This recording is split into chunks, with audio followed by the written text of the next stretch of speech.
नमस्कार, बहुत स्वागत है आप सभी का। आपके साथ मैं हूं सोनल। डिबेट 88 आप देख रहे हैं। मध्य प्रदेश में बीजेपी के नए प्रदेश अध्यक्ष के नाम का ऐलान जल्द हो सकता है। सूत्रों के मुताबिक 3 जुलाई तक प्रक्रिया को पूरा करने की तैयारी लगभग हो गई है।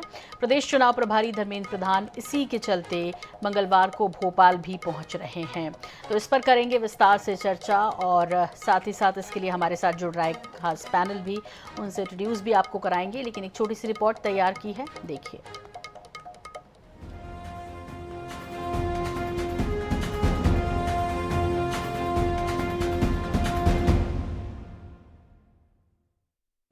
एमपी बीजेपी के नए प्रदेश अध्यक्ष के नाम को लेकर चल रहे कयासों को जल्द विराम लग सकता है।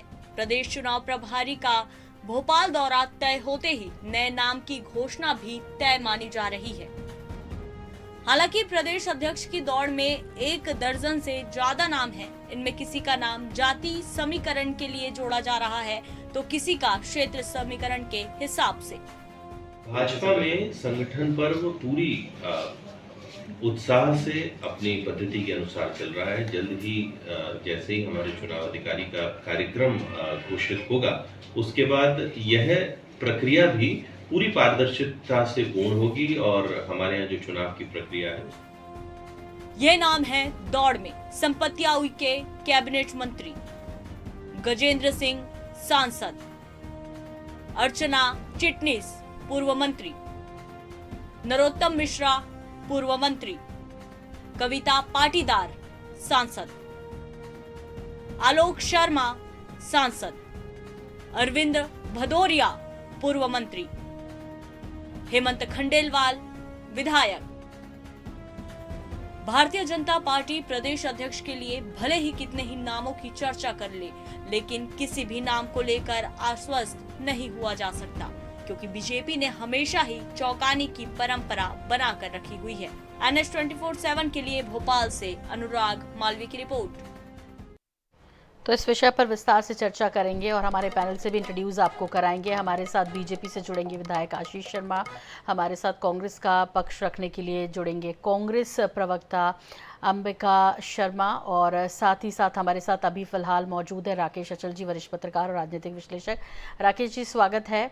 और मैं आपसे ये समझना चाह रही हूँ इस विषय पर कि अब फाइनली ये माना जाए कि बीजेपी प्रदेश अध्यक्ष के जो नाम का इंतज़ार लंबे वक्त से किया जा रहा है और ऐसे में एक्सटेंडेड कार्यकाल ही कर रहे हैं वीडी शर्मा, 1 से 3 जुलाई के बीच नया प्रदेश अध्यक्ष बीजेपी को मिल जाएगा।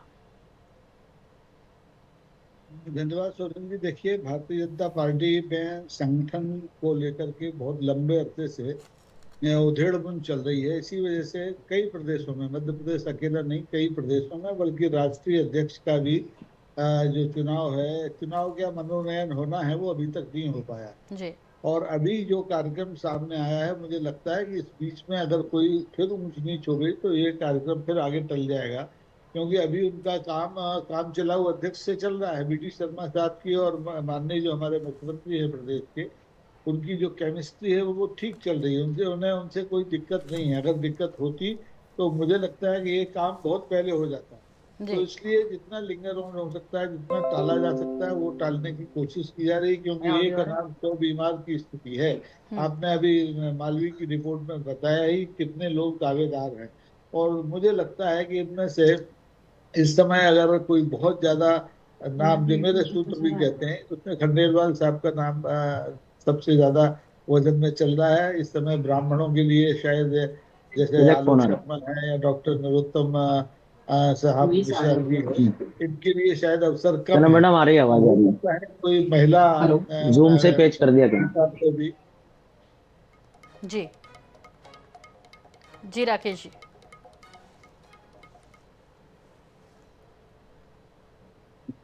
जी राकेश जी।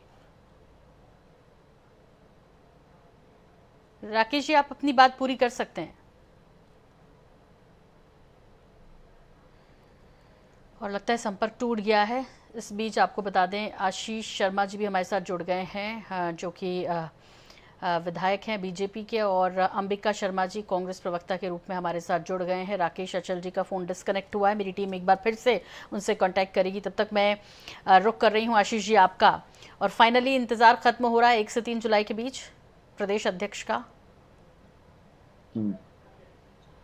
जी, भारतीय जनता पार्टी में संगठन के निर्वाचन की प्रक्रिया विगत 6 माह से चल रही थी। पहले हमने बूथ समितियां बनाई, उसके बाद मंडल अध्यक्षों का, मंडल कार्यकारिणी का गठन किया, उसके पश्चात जिला अध्यक्षों का चयन हुआ और अब प्रदेश अध्यक्ष का चयन होना है। चूंकि एक कार्यकर्ता आधारित संगठन है और मध्य प्रदेश में भारतीय जनता पार्टी की लगातार सरकार है, और ये सरकार इसीलिए है क्योंकि कार्यकर्ता अपनी पार्टी को जिताने के लिए अपने बूथ पर मैदान में परिश्रम करता है, और इसीलिए विचारधारा आधारित इस संगठन को नया प्रदेश अध्यक्ष जल्दी मिलेगा। संगठन शीर्ष नेतृत्व और पार्टी के वरिष्ठ नेताओं से मार्गदर्शन के उपरांत पार्टी जिसे भी चाहेगी योग्य कार्यकर्ता को इस पद के लिए चयनित करेगी। मैं ऐसा मानता हूं कि जब हम सत्ता में रहते हैं तो सत्ता के कामों को लेकर जनता तक संगठन का जाना, और भारतीय जनता पार्टी में संगठन ही महत्वपूर्ण है। संगठन के कारण सत्ता है, ना कि सत्ता के कारण संगठन। इसलिए संगठन के निर्वाचन में अभी तक सब चीजों का ध्यान रखा गया है, और मुझे विश्वास है कि आने वाले समय में पार्टी को जब नया प्रदेश अध्यक्ष मिलेगा तब पुनः संगठन की नवीन रचना प्रदेश स्तर पर प्रारंभ होगी।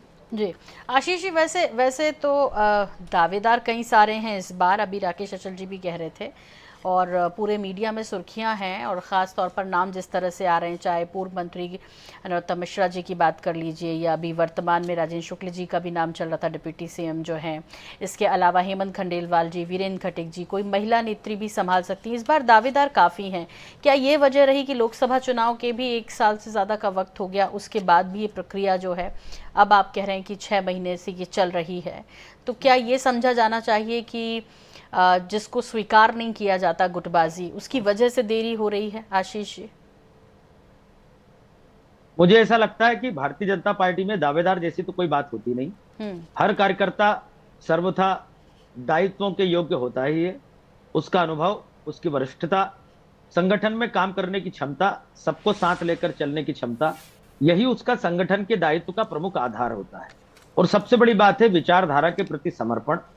इसलिए इन सब चीजों को ध्यान में रखते हुए, चूंकि पूरा मध्य प्रदेश है, 8 करोड़ यहाँ की जनता है, हमारे 2 करोड़ के आसपास इस मध्य प्रदेश में सदस्य हैं, और इस नाते से मैं ऐसा मानता हूं कि मध्य प्रदेश में भारतीय जनता पार्टी के प्रदेश अध्यक्ष का जो चुनाव होना है वो आम सहमति से और वरिष्ठ नेतृत्व के मार्गदर्शन में अतिशीघ्र संपन्न होगा। और इसमें कोई किसी प्रकार का दावेदार नहीं है। जिससे पार्टी उपयुक्त समझेगी उसे जिम्मेदारी देगी।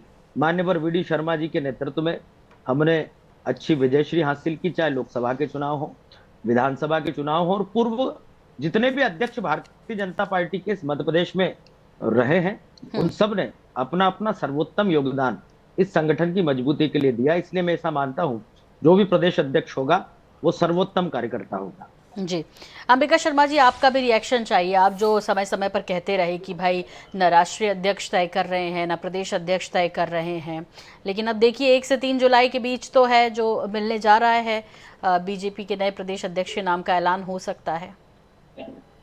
सोनाली जी, जो प्रदेश अध्यक्ष की पर्ची आना थी जनवरी में अपेक्षित थी, लेकिन जनवरी से जुलाई आने वाला है। 6 माह से भी अधिक समय हो गया है। निश्चित रूप से अब जुलाई में उम्मीद कर रहा है पूरे प्रदेश की जनता की नया अध्यक्ष देखने को मिलेगा। लेकिन आप ये तय मानिए कि कोई फिर ही अध्यक्ष होगा, क्योंकि अभी काम चलाऊ अध्यक्ष के सहारे काम चल रहा है प्रदेश में। काम चलाऊ कैसे? 2 चुनाव जिता दिए उन्होंने, काम चलाऊ कैसे? अब उनका तो कार्यकाल खत्म हो गया था, एक्सटेंशन पर है, तो काम चलाऊ भी कर सकते हैं। काम चलाऊ सरकारें भी होती हैं, अध्यक्ष भी काम चलाऊ हैं। तो मेरा निवेदन ये है कि अभी 6 माह बाद जुलाई के प्रथम सप्ताह में या 1 जुलाई को ये होने जा रहा है, ऐसा तमाम आप लोगों के माध्यम से सूचनाएं प्राप्त हो रही हैं। जी लेकिन जो भी बनेगा वो रबर स्टाम्प ही बनेगा। दिल्ली जो पर्ची भेजेगी वही निकलेगा। जन भावना के अनुरूप या कार्यकर्ताओं की भावनाओं के अनुरूप बनेगा, ऐसा कुछ है नहीं, क्योंकि इनकी भारतीय जनता पार्टी तमाम खेपों की है, तमाम कबीलों की है। कई यहाँ पर गुट हैं, नरेंद्र सिंह तोमर का गुट है, शिवराज सिंह जी का गुट है, आपके विजयवर्गीय साहब का गुट है, और तमाम गुटों में भारतीय जनता पार्टी बटी हुई है। उन्होंने यादव साहब खुद चाहते हैं कि हमारी मर्जी का अध्यक्ष बने, इस वजह से तमाम विलंब हो रहा है। पूरी पब्लिक जानती है, ये पब्लिक है, सब जानती है किस प्रकार का राजनीतिक खेल चल रहा है। लेकिन अगर आप ये उम्मीद करें कि कोई प्रभावशाली या स्वतंत्र निर्णय लेने वाला अध्यक्ष बनेगा या अपने सिद्धांतों पर अटल अध्यक्ष चलेगा तो बनेगा, तो ऐसा कुछ होने वाला है नहीं। क्योंकि मध्य प्रदेश का मुख्यमंत्री भी पर्ची के माध्यम से बने हैं, तो भी इतने फ्री हैंड काम नहीं कर पा रहे हैं। इनके जो भी मंत्री हैं बेलगाम हैं, चाहे जैसे अनर्गल बयानबाजी कर देते हैं, चाहे असंसदीय भाषा का प्रयोग कर देते हैं, लेकिन कभी मुख्यमंत्री ने अपने मुखिया होने के का अपना दायित्व का निर्वहन नहीं किया कि इनको टोकें, इनको रोकें, इनको हिदायत दें। ऐसा कुछ देखने को मिला नहीं, क्योंकि वो खुद ही बाई चांस मुख्यमंत्री बने हैं। वो भी माने विधायकों की द्वारा निर्वाचित मुख्यमंत्री नहीं है, वो भी दिल्ली से आए सीधा, उनको ही पता नहीं था मुख्यमंत्री बन रहा है। ऐसा ही कोई अध्यक्ष इनका बन जाएगा जो वाइस चांस अध्यक्ष होगा निश्चित रूप से, क्योंकि राष्ट्रीय अध्यक्ष भी आपको पता है रबर स्टाम्प है। वहां भी उनका जो अध्यक्ष की जो बात करते हैं कि संगठन हमारे यहाँ प्रमुख होता है, ऐसा कुछ है नहीं, बिल्कुल प्रमुख नहीं होता। यहाँ पर केवल 2 लोग पार्टी के प्रमुख हैं, वही लोग पार्टी चला रहे हैं, वही लोग सर्वमान। डेमोक्रेसी नाम की चीज है नहीं, ये सब छलावा है, ये सब लोगों को बरगलाने वाली बात है। सब कुछ तय है, कहां से अमित शाह जी चाहेंगे, मोदी जी चाहेंगे, वही बनेगा। फिर भी अंबिका जी, बड़ा आश्चर्य है ना कि चाहे विधानसभा चुनाव हो, लोकसभा चुनाव हो, उसमें बढ़िया तो इस बार तो क्लीन स्वीप कर दिया लोकसभा चुनाव में, भले रबर स्टाम्प कह लीजिए या पर्ची वाले कह लीजिए, उसके बावजूद भी। तो भाई ऐसी कौन सी ताकत है, इसको आप भी समझिए जरा। आशीष जी, कोई काउंटर चाहिए आपको, इनसे कोई काउंटर करना है, वरना मैं राकेश अचल जी का रुख करूंगी। जिनके खुद के संगठन में जूतम पेजार हो रही है, जिसे सरेआम देखा जा रहा है, जो अपने ब्लॉक अध्यक्ष, जिला अध्यक्षों का नियुक्ति नहीं कर पा रहे हैं, उन्हें हमारे संगठन के बारे में नहीं कहना चाहिए। वही प्रदेश अध्यक्ष बनेगा जो फिर से कांग्रेस को पूरे प्रदेश में धूल चटाएगा, हजारों लाखों करोड़ों कार्यकर्ताओं के साथ, जो कांग्रेस के भ्रम को तोड़ने का काम इस प्रदेश में करेगा। और इसलिए भरोसा रखिए, हमारी पार्टी में परिपक्व नेतृत्व है, और ये परिपक्व नेतृत्व मध्य प्रदेश के करोड़ों कार्यकर्ताओं की इच्छा के अनुरूप नेतृत्व के द्वारा आम सहमति से एक अच्छा प्रदेश अध्यक्ष इस मध्य प्रदेश को देगा, जो सरकार के कामों को न सिर्फ आगे बढ़ा सके, बल्कि 2028 और 29 में इस प्रदेश में पुनः भारतीय जनता पार्टी का परचम लहरा सके। ठीक है राकेश अचल जी, कौन किसके भ्रम को तोड़ रहा है इस बार प्रदेश अध्यक्ष के नाम का ऐलान जब होगा? और ये जो अंबिका शर्मा जी ने बात की, बड़ी महत्वपूर्ण बात की उन्होंने पूरे गुट बता दिए हैं। थोड़ा मुझे आपसे ये समझना है कि यही वजह, अभी कैलाश विजयवर्गीय जी से शिवराज सिंह चौहान भी मिले, तो क्या यही मंत्रणा उनकी हुई होगी? इधर हेमंत खंडेलवाल जी जिस तरह से जिक्र कर रहे थे, मुख्यमंत्री डॉक्टर मोहन यादव, गृह मंत्री, पूर्व गृह मंत्री नरोत्तम मिश्रा जी, ये तमाम जो जिनकी बातें चल रही हैं, इतने सारे। अभी तो आशीष जी कह रहे थे कि हमारे तो कोई दावेदार होता नहीं है, जो काम कार्यकर्ता को मिल जाता है वो करने लगते हैं, लेकिन इतनी लंबी लिस्ट, तो क्या क्या चीजें, क्या क्या समीकरण इस बार ध्यान में रखे जाएंगे? चाहे वो पर्ची वहां से आ जाए, चाहे पर्ची वहां से आ जाए या यहाँ से, क्या क्या समीकरणों को ध्यान रखेगी बीजेपी? देखिए सोनल जी, अंबिका जी और आशीष जी ने जो कहा है वो अपनी जगह सही है, राजनीतिक दृष्टि से संगठन के वरिष्ठ लोग हैं। लेकिन मेरा जो अनुभव है पिछले 3-4 दशक का, उससे मुझे ये लगता है कि भारतीय जनता पार्टी में जो तदर्थवाद आया है वो कांग्रेस से ही आया है। कांग्रेस से सीखा है उन्होंने कि कैसे पर्ची से अध्यक्ष बनाए जाएं, कैसे रायशुमारी का नाटक किया जाए। तो ये इसमें कोई बुराई नहीं है। एक अनार 100 बीमार सब जगह होते हैं, हर पार्टी में होते हैं। हर नेता जो खाली बैठा है वो अध्यक्ष पद के लिए अपना दावा कर सकता है।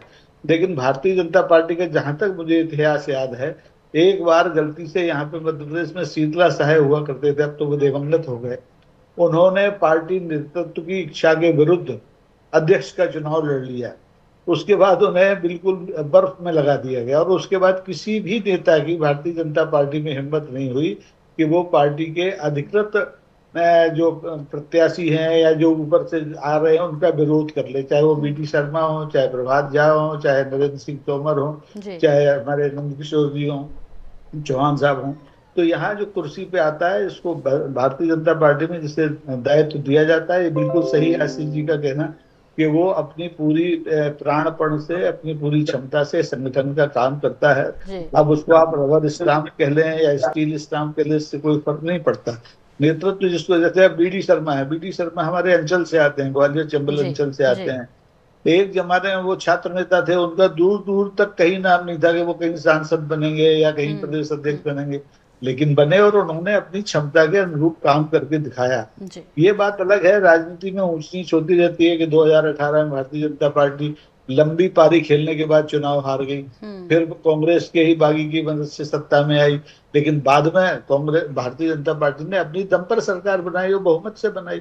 भले ये होता रहा कि मशीनों में गड़बड़ी हुई, जो भी हुआ वो अलग मुद्दा है, लेकिन अब भारतीय जनता पार्टी भी तदर्थवाद का शिकार बन चुकी है, क्योंकि सत्ता के जो भी रोग होते हैं, कोई भी दल सत्ता प्रतिष्ठान में रहे, उसमें ये स्वाभाविक बीमारियां होती हैं कि वो आम राय से काम नहीं कर सकता, उसे हाईकमान की दृष्टि से ही काम करना पड़ेगा। जैसे मोदी जी और शाह साहब की जोड़ी है, वो चाहेगी तो जिसे चाहेगी उसे बनाएगी। आशीष जी को कल बना दे, इनका नाम तो कभी कहीं है नहीं, लेकिन ये भी प्रदेश अध्यक्ष हो सकते हैं, क्योंकि कार्यकर्ताओं की क्षमता सब बराबर होती है, और कुर्सी पर बैठने के बाद वो सक्षम अपने आप हो जाता है। बगावत की बात भारतीय जनता पार्टी में जिसने भी की है, उसका आपने हस्त देख लिया हो, चाहे उमा भारती हो, चाहे कई लंबी फहरिस्त है जिसके नाम जी बिल्कुल ठीक कह रहे हैं सर। इस बार महिला नेत्री के नाम पर भी विचार हो सकता है क्या, या वीडी शर्मा जी रिपीट हो सकते हैं? इस तरह की भी चर्चाएं हैं, आप क्या कहेंगे इस पर? देखिए, मैं तो जहां तक जानता हूं तो महिला अध्यक्ष मध्य प्रदेश में अभी तक तो उमा भारती जी एक मुख्यमंत्री के तौर पर रही हैं, लेकिन कभी कहीं इतिहास में है नहीं मध्य प्रदेश के में, भारतीय जनता पार्टी के इतिहास में। अगर बन जाए तो बहुत अच्छा है, और इससे जो संतुलन है पार्टी में, जो इस समय गड़बड़ चल रहा है, वो कुछ ठीक हो सकता है। भारतीय जनता पार्टी पर ये एक तरह की आक्षेप लग रहे हैं पूरे देश में कि वो महिला विरोधी है। उसके मुख्यमंत्री, इतने राज्यों में डबल इंजन की सरकार है, कहीं महिला मुख्यमंत्री नहीं है, एक थी गुजरात में, उन्हें राज्यपाल बना के बिठा दिया। तो ऐसे में ये उचित समय है कि अगर भारतीय जनता पार्टी का नेतृत्व किसी महिला को पार्टी संगठन की कमान दे दे, तो उसके छवि में कुछ सुधार हो सकता है। और है, नेत्रियां हैं बहुत सी भारतीय जनता पार्टी के पास जो काम कर सकते हैं। जी अंबिका जी, कांग्रेस में तो कोई संगठन होता नहीं, यहाँ तो संगठन है और वो संगठन के हिसाब से काम करते हैं, जैसे अभी आशीष जी ने कहा, वहाँ तो कुछ होता नहीं। ऐसे में आपको लगता है कि अब प्रदेश अध्यक्ष, चूंकि वीडी शर्मा जी ने भी काम जिस तरह से किया है और एक नया रिकॉर्ड वो बना रहे हैं, कोई दो मत नहीं है कि उनको तीसरी बार भी मौका मिल जाए? देखिए सोनाली जी, इसमें हम लोगों की कोई रुचि नहीं है। रहा सवाल माननीय विधायक आशीष शर्मा जी के कथन का कि हमारे यहाँ कोई संगठन नहीं है, तो जो कुछ भी सीखा है इन्होंने कांग्रेस से ही सीखा है। एक समय था जब इनके पास कुछ भी नहीं था, तो थे सांसद, इसके बाद धीरे धीरे कांग्रेस की नकल करके यहाँ तक आ गए हैं, और अब इतने हो गए हैं सत्ता के मत में कि अब इनको कांग्रेस में संगठन नहीं दिखाई दे रहा है। कांग्रेस एक लोकतांत्रिक दल है, डेमोक्रेसी में आस्था रखता है, राजनीतिक मूल्यों में आस्था रखता है। हमारे यहाँ जो भी संगठन सृजन का काम चल रहा है और उसके अंतर्गत जो भी जिलाध्यक्ष बनाए जा रहे हैं, पूरी रायशुमारी हो रही है। इनके अंतिम छोड़ के व्यक्ति की बात की जाती है, दर्शन है इनका, लेकिन हमारे यहाँ अंतिम व्यक्ति, जो अंतिम कार्यकर्ता है, उसकी राय के आधार पर जिलाध्यक्ष निर्वाचित होने जा रहे हैं। आप तय मानिए, जो भी छत्रप थे उनको दरकिनार कर दिया गया है। ये कह दिया गया है कि इनका कोई हस्तक्षेप नहीं रहेगा, और सर्वसम्मति का बिल्कुल आम राय का अध्यक्ष बनेगा, जिलाध्यक्ष बनेगा, बहुत मजबूत होगा, बहुत प्रतिबद्ध होगा पार्टी के प्रति। इनके यहाँ डेमोक्रेसी चिल्लाते रहते, डेमोक्रेसी इनके यहाँ है नहीं। दिल्ली से फरमान जारी होता है, दिल्ली से आदेश आता है, और विधायक और इनके यहाँ सीएम निर्वाचित हो जाता है, सीएम की घोषणा हो जाती है, ऐसे ही अध्यक्ष की घोषणा हो जाती है, और वही देखने को आपको मिलेगा। ये लोग डेमोक्रेसी में जरा भी विश्वास नहीं रखते, बिल्कुल स्वेच्छाचारिता के प्रतीक ये लोग बने हुए हैं। आप तय मानिए कि बहुत 2028 में इन लोगों की विदाई होगी, हर हालत में विदाई होगी। अभी देखिए, अब सीएम के कारकेट में 19 वाहनों में 20 वाहनों में पानी मिला दिया। ये स्थिति है प्रदेश की, ये हालत है सीएम के कारकेट में 19-20 वाहनों में। इतनी हिम्मत हो गई लोगों की, ये हालत प्रदेश की है। बिल्कुल कानून का भय नहीं है लोगों को। तो इनके पास कोई जवाब नहीं है। कानून व्यवस्था की स्थिति आप लोग देख रहे हैं, सब कुछ है। संगठन भी ऐसा ही है इनका, कागजी घोड़े दौड़ाते रहते हैं, केवल आंकड़ेबाजी करते रहते हैं, उसमें बहुत माहिर हैं। सबसे बड़े दल हो गए हैं, सबसे ज्यादा कार्यकर्ताओं की फौज इनके पास हो गई है। हाँ। सब कुछ है। ठीक है आशीष जी, अभी आपातकाल की 50वीं वर्षगांठ बनाने वाले लोकतंत्र की दुहाई दे रहे हैं जी। और आरएसएस की तर्ज पर कांग्रेस सेवा दल बनाने वाले और भारतीय जनता पार्टी के मंडल को मंडलम बनाने वाले, ये नकल करने वाले लोग हैं। नकल में भी अकल की आवश्यकता होती है, विचारधारा की आवश्यकता होती है संगठन चलाने के लिए। और आप मानकर चलिएगा, कांग्रेस का संगठन जब बनेगा तो बड़े बड़े नेताओं के हिसाब से जिला अध्यक्ष बनेंगे। कांग्रेस इस रोग से कभी मुक्त नहीं हो सकती, क्योंकि ये व्यक्तियों की पार्टी है। हम भी व्यक्तियों से मिला हुआ संगठन है, लेकिन एक सामूहिक नेतृत्व और सामूहिक निर्णय हमारी पार्टी के एक परिभाषा है। जी, छत्रप तो सभी के यहाँ होते हैं। कैलाश जोशी और पटवा अचल जी कभी ये भी गुट हुआ करते थे, पर ऐसा नहीं है। 2 से वो अब सबसे बड़ी पार्टी के रूप में तब्दील भी हुई है बीजेपी, इसे भी कोई नहीं। और जैसे आशीष जी कह रहे हैं नकल भी करो तो अकल से करो, तो पूरी अकल से कह रहे हैं अंबिका जी कि इन्होंने नकल की है, तो उन्होंने शायद की है, इसीलिए वो 2 से आज इस स्तर पर पहुँचे हैं कि सबसे बड़ी पार्टी वो बनने का दावा करते हैं। अचल जी, कुछ सरप्राइजिंग भी हो सकता है क्या? जिस तरह से अंबिका जी बार बार इशारा कर रहे हैं, कुछ सरप्राइजिंग भी हो सकता है क्या? ऐसा आपको लगता है कि ये भी हो सकता है? और वीडी शर्मा जी के रिपीट होने की कितनी उम्मीद आपको लगती है?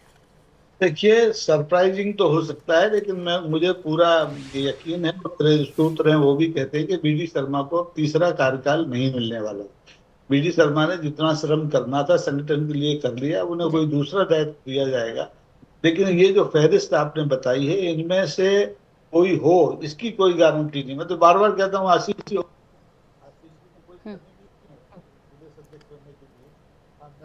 राकेश जी, आपकी आवाज़ चली गई है, म्यूट तो नहीं हो गया सर? हेलो हेलो हेलो, बहुत महत्वपूर्ण वक्तव्य था, लेकिन वो भी आवाज़ चली गई है, शायद डिस्कनेक्ट हो गए हैं। राकेश जी जी, नहीं मिल रहा है, डिस्कनेक्ट हुआ है। लेकिन शुभकामनाएं एडवांस में आशीष जी आपको। 1 से 3 जुलाई बहुत दूर नहीं है। अंबिका जी, अब देखते हैं कि आपने जो विश्लेषण किया है, जो अंदाज़ा लगाया, वो कितना सटीक बैठता है। राकेश अचल जी के साथ फिर बैठेंगे, फिर डिस्कस करेंगे कि क्या हुआ, कैसे हुआ, क्यों हुआ। फिलहाल बहुत आभार, बहुत धन्यवाद आप सभी का वक्त देने के लिए। मुझे भी दीजिए इजाज़त, नमस्कार।